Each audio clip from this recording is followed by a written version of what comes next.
All right. It's been a while since I've done a car rant. I'm sure that you were just out there sitting on the edge of your seat waiting. Rich, when are you going to put out a car rant? Well, here it is. See, let me explain what happened. So, I wasn't taking care of myself. I wasn't practicing self-care. I wasn't doing that. And I had a couple crises arise in my family. Most significantly, I had, what do you want to call it? A behavioral health crisis with my child. Found myself on the other side of this. More on the, more on the mental health end of things. Everything's fine now. Everything has worked out, thank God. But when I went through it, that incident pushed me into what I've come to understand is called acute stress disorder. It's a short-term response to a trauma. That if you deal with it, it doesn't turn into post-traumatic stress disorder. But if you don't deal with it, it frequently turns into post-traumatic stress disorder. So I mobilized myself, went to therapy. I'm going to therapy, all that stuff. Got some help, got some outside help or whatever you want to call it. And I feel like I'm stabilized. But when you're in the middle of acute stress disorder, and families, you know you go through this, you can't think straight. Literally, your vision is narrowed. Your ability to think abstractly is gone. You literally experience depersonalization, like you're not in the world. It's surreal, man. Sleep problems. I feel like I still have sleep problems. And then, of course, depression, anxiety, and all that stuff that goes along with it. So all that to say, it got me off my game. I haven't been able to put out a car rant. But I tell you what, I learned some things. And I want to talk about 2 or 3 different things, 4 different things that came out of this experience, share them with y'all, that kind of thing. Okay, here's the first thing. 1, oh, man, and you've heard me say this before, I'm more convinced than ever that parents need to become empowered, and they cannot take that old school advice that exists out there. If I would have approached my daughter the way that I hear people tell people to approach their kids, it would have totally effed it up. It would have totally blown it out of the water. It would have made things so much worse. If I would have thought, see, thank God I'm in the field. And thank God I'm educated and I, have a counseling background and I was able to make some different decisions to push the healthcare system to think differently. If I would have called one of these numbers and got some of this advice, or if I'd have gone on Facebook and popped up and somebody would have told me about enabling and let them hit bottom and stuff like that, she'd probably be dead.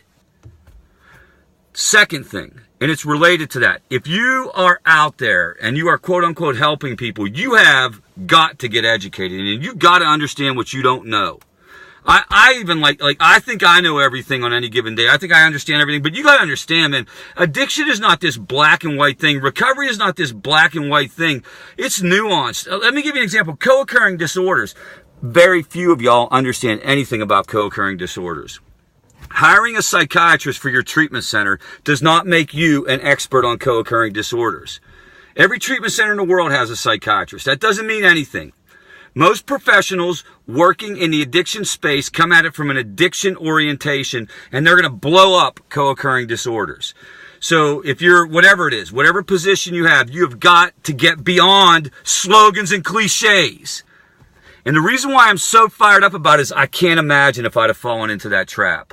I can't imagine. I guarantee, as true as I'm sitting here, it would have taken a situation that was this big and it would have made it so much worse. Thank you, God, that I knew my way around this. The third thing, and this is for the person out there struggling.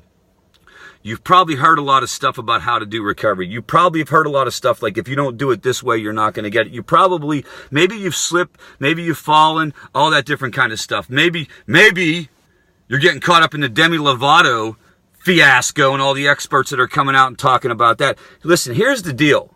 This is the most honest thing that anybody can say to you about addiction and recovery. We really don't even know what we don't know. We've only ever scratched the surface of this issue. There is no right or wrong way to do this. There is no one way to do it. You know what? Keep coming back and keep trying. See a different therapist. Go to a different IOP. Go to a different meeting. Talk to a psychiatrist. Get whatever help you need. Understand something. Those people who preach to you and tell you that there's one way to do it, it's just not accurate. It's just not true. And the most honest thing that anyone could say is this worked for me, but I cannot say it works for everyone universally. And that's especially the case if you're talking to a treatment provider. So keep coming back and keep your head in the game. All right. So I'm going to try to get back into these car rants. I don't know. We'll see. We'll see.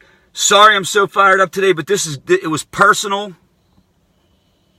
And again, I feel like I dodged a bullet because I've actually worked in this thing for 18 years. I can't imagine. I cannot imagine if I'd have made one of those calls to somebody and I'd have got some of that advice. Come on. We can do better.